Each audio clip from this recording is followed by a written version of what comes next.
নমস্কার বন্ধুরা, দ্য বংস রসুই ঘরে সবাইকে স্বাগত। আজকের রেসিপি রাভা উত্তাপ্পাম বা ইনস্ট্যান্ট উত্তাপ্পাম, আর সাথে রয়েছে পেঁয়াজ টমেটোর চাটনি। এই উত্তাপ্পাম খুব স্বাস্থ্যকর একটা খাবার। একেবারেই অতিরিক্ত পরিমাণে তেলের ব্যবহার করার প্রয়োজন পড়ে না। এই উত্তাপ্পাম আপনারা সকালের জলখাবার কিংবা সন্ধেবেলার জলখাবারেও বানিয়ে নিতে পারেন।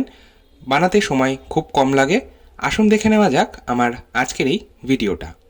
রাভা উত্তাপ্পাম বা ইনস্ট্যান্ট উত্তাপ্পাম বানানোর জন্য একটা বাটির মধ্যে নিয়ে নিচ্ছি 1 কাপ পরিমাণ সুজি। আমি কোনো মেজারিং কাপের ব্যবহার এখানে করছি না। নর্মাল চায়ের কাপের থেকে একটু বড় যে কফি কাপ রয়েছে সেইটা মেপেই আমি সুজি নিলাম। আর এখানে ধুলো সুজি মানে সূক্ষ্ম দানা সুজিটা নিলেই বেশি ভালো হয়। এবার ওই একই কাপ মেপে আমি নিয়ে নিচ্ছি 3/4 কাপ নর্মাল রুম টেম্পারেচারে রাখা টক দই। 3/4 কাপ মানে দেখুন এই কাপেরই হাফ কাপের থেকে একটু বেশি, অথচ 1 কাপ সম্পূর্ণ নয়, এরম পরিমাণে দইটা নিচ্ছি। যদি আপনারা 2 কাপ সুজি এখানে ব্যবহার করেন তাহলে দইয়ের পরিমাণটা রাখবেন 1.5 কাপ। এবার আমি ওই দইয়ের কাপের মধ্যেই দিয়ে দিচ্ছি 1/4 কাপ জল। 1/4 কাপ মানে 4 টেবিল স্পুন। এবার আমি এই 1/4 কাপ জল দিয়ে দিলাম এর মধ্যে। একটা চামচ দিয়ে খুব ভালো করে দই আর সুজিটা মিশিয়ে নেব। আর দই কিন্তু অবশ্যই নর্মাল রুম টেম্পারেচারে রাখা দইয়ের ব্যবহার করবেন। ফ্রিজে ঠান্ডা টক দই একেবারেই ব্যবহার করবেন না। যদি দই ফ্রিজে থাকে তাহলে সেটা নর্মাল টেম্পারেচারে আনার পর ব্যবহার করবেন। দই আর সুজি ভালো করে মিশিয়ে নিলাম। এবার আমি এই ব্যাটারটা এইভাবেই কভার করে রেখে দেব 15 থেকে 20 মিনিট। যদি হাতে সময় বেশি থাকে তাহলে তার থেকেও বেশি সময় রাখতে পারেন। এবার চলে যাচ্ছি নেক্সট স্টেপে।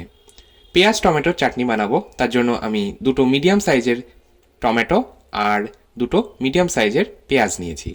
টমেটোটা একটু বড় সাইজ করে মানে একটু বড় টুকরো করে কেটে নিচ্ছি। টমেটোগুলো কেটে নেওয়ার পর আমি এটা একটা প্ল্যাটারে তুলে নিচ্ছি। এরপর পেঁয়াজ কেটে নেব। পেঁয়াজটাও আমি একটু বড় টুকরো করে কেটে নিলাম। চলে যাচ্ছি নেক্সট স্টেপে। একটা ফ্রাইং প্যানে দিয়ে দিচ্ছি 1 টেবিল স্পুন রিফাইন্ড অয়েল। এবার এই তেলটা পুরো প্যানে ভালো করে গ্রিস করে নিচ্ছি। তেল গরম হয়ে গেলে ফোড়নে দিয়ে দেবো হাফ চা চামচ গোটা জিরে, দিয়ে দেবো হাফ চা চামচ গোটা ধনে, আর দিয়ে দেবো একটা ফাটিয়ে নেওয়া শুকনো লঙ্কা। এবার এই ফোড়নটা 30 থেকে 35 সেকেন্ড একটু ফ্রাই করব। গ্যাসের ফ্লেমটা মিডিয়ামে রেখেছি। ফোড়ন দিয়ে একটা সুন্দর গন্ধ বেরোতে শুরু করলে আমি এর মধ্যে প্রথমেই দিয়ে দিচ্ছি 10 থেকে 12 কোয়া রসুন, আর দিয়ে দিচ্ছি হাফ ইঞ্চি আদা। আদাটা আমি খোসা ছাড়িয়ে ছোট টুকরো করে নিয়েছি। আদা আর রসুন একটু নাড়াচাড়া করে নিলাম। এরপর দিয়ে দিচ্ছি পেঁয়াজ আর টমেটো, যেটা আমি আগেই কেটে রেখেছিলাম। এর সাথে দিয়ে দেবো 2টো কাঁচা লঙ্কা। কাঁচা লঙ্কাগুলো আমি ছোট টুকরো করে কেটে নিয়েছি। তবে ঝালটা অবশ্যই নিজেদের স্বাদ মতনই দেবেন। আর দিয়ে দিচ্ছি হাফ চা চামচ লবণ। লবণটাও অবশ্যই নিজেদের স্বাদ মতন ব্যবহার করবেন। এবার এই টমেটো আর পেঁয়াজ একটু ফ্রাই করে নেব। গ্যাসের ফ্লেমটা মিডিয়ামে রেখেছি। দিয়ে দিচ্ছি 1 টেবিল স্পুন সিসমি সিড বা সাদা তিল।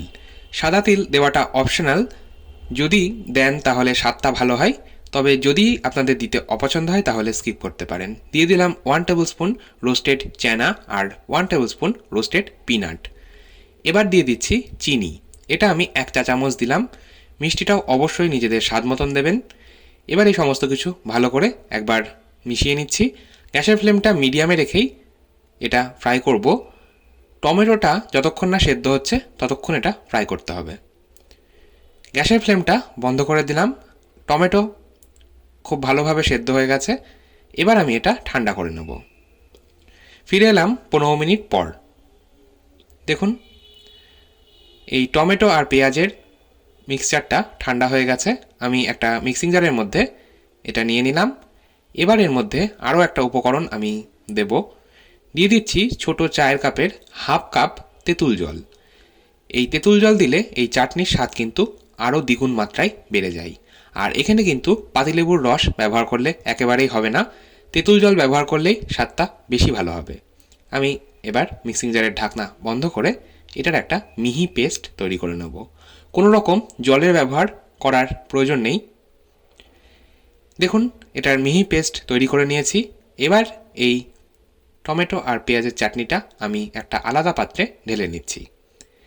এই টমেটো পেঁয়াজের চাটনি আমাদের মোটামুটি তৈরি। এবার আমি একটা তারকা প্যান নিয়ে নিলাম। গ্যাসের ফ্লেম অন করে এই তারকা প্যানের মধ্যেই দিয়ে দিচ্ছি 1 টেবিল স্পুন রিফাইন্ড অয়েল। তেলটা পুরো প্যানে একবার গ্রিস করে নিলাম। তেল গরম হয়ে গেলে দিয়ে দিচ্ছি হাফ চা চামচ রাই বা কালো সর্ষে, আর দিয়ে দেব একটা ফাটিয়ে নেওয়া শুকনো লঙ্কা আর একটা গোটা শুকনো লঙ্কা।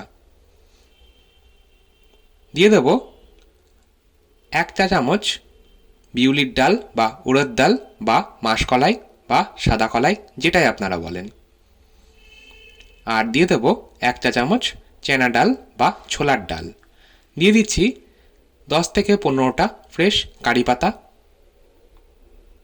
আর দিয়ে দিচ্ছি হাফ চা চামচ হিং।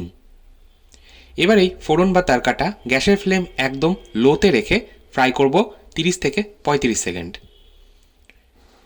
প্যানটা অতিরিক্ত হিট হয়ে গেছে, আমি গ্যাসের ফ্লেমটা বন্ধ করে দিলাম।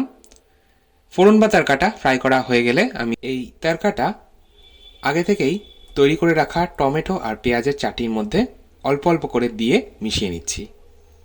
সম্পূর্ণটা একবারেই প্রথমে দিচ্ছি না, অল্প অল্প করে দিচ্ছি আর মিশিয়ে নিচ্ছি। আমাদের টমেটো পেঁয়াজের চাটনি একদম তৈরি। উত্তাপ্পামের সাথে এই টমেটো পেঁয়াজের চাটনি খেতে দুর্দান্ত লাগে। আমি এটা সাইডে সরিয়ে রাখছি। এবার অন্যদিকে আমাদের উত্তাপ্পামের ব্যাটারটা কিন্তু সেট হয়ে গেছে।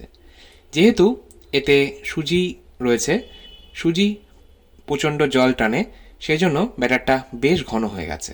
আমি এর মধ্যে এবার আরও 1/4 কাপ জল দিয়ে দিচ্ছি। খুব ভালো করে মিশিয়ে নেব। এই ব্যাটার কিন্তু খুব বেশি পাতলা হবে না, আবার খুব ঘনও হবে না। দেখুন এই রকম কনসিস্টেন্সির ব্যাটার আমাদের প্রয়োজন। দেখুন আমাদের উত্তাপ্পামের জন্য ব্যাটার মোটামুটি তৈরি। এবার এর মধ্যে দিয়ে দিচ্ছি হাফ চা চামচ লবণ। লবণটা অবশ্যই নিজেদের স্বাদ মতন ব্যবহার করবেন। লবণ দিয়ে ভালো করে মিশিয়ে নিলাম। এবার দিয়ে দেবো এর মধ্যে একটা ইনোর প্যাকেট, সম্পূর্ণটাই দিয়ে দিচ্ছি। ইনো দিলে এই উত্তাপ্পামগুলো ভীষণ ভালো তৈরি হয়। আর ইনোর ওপরই আমি দিয়ে দিচ্ছি খুব সামান্য পরিমাণ একটু জল, আর জল দেওয়ার কারণেই ইনোটা ফার্মেন্টেশন হওয়া শুরু হয়ে গেছে। দেখুন বাবলস ক্রিয়েট হচ্ছে। আর যদি আপনাদের কাছে ইনোর প্যাকেট না থাকে সেক্ষেত্রে অসুবিধে নেই, হাফ চা চামচ বেকিং পাউডার অথবা হাফ চা চামচ বেকিং সোডা ব্যবহার করতে পারেন। আমাদের উত্তাপ্পামের ব্যাটার তৈরি। এখানে আমি কিছু সবজি কেটে নিয়েছি, গাজর, পেঁয়াজ, টমেটো, ক্যাপসিকাম। চলে যাচ্ছি নেক্সট স্টেপে। উত্তাপ্পামগুলো ফ্রাই করার পালা। একটা তাওয়ার ওপর আমি দিয়ে দিচ্ছি রিফাইন্ড অয়েল। এটা 1 চা চামচ দিলাম। পুরো তাওয়ায় আমি তেলটা ভালো করে গ্রিস করে নিলাম। তেল গরম হয়ে গেলে আমি এবার দিয়ে দিচ্ছি 1 হাতা ব্যাটার। ব্যাটার দিয়ে ভালো করে ছড়িয়ে নিচ্ছি। উত্তাপ্পামগুলো খুব বেশি মোটা করার প্রয়োজন নেই, আবার খুব বেশি পাতলা করারও প্রয়োজন নেই। ওপর থেকে দিয়ে দিচ্ছি গ্রেট করে রাখা গাজর, কুচনো পেঁয়াজ, কুচনো ক্যাপসিকাম আর কুচনো টমেটো। চাইলে আপনারা কুচনো ধনেপাতাও এখানে ব্যবহার করতে পারেন। সবজির পরিমাণগুলো আমি আর বলছি না, এগুলো আপনাদের ইচ্ছে মতন ব্যবহার করতে পারেন। গ্যাসের ফ্লেমটা অবশ্যই মিডিয়ামে রেখে এটা করতে হবে। একটা দিক হয়ে গেলে আমি অপর দিক উল্টে নেব। এগুলো হতে ম্যাক্সিমাম 1.5 থেকে 2 মিনিট সময় লাগবে।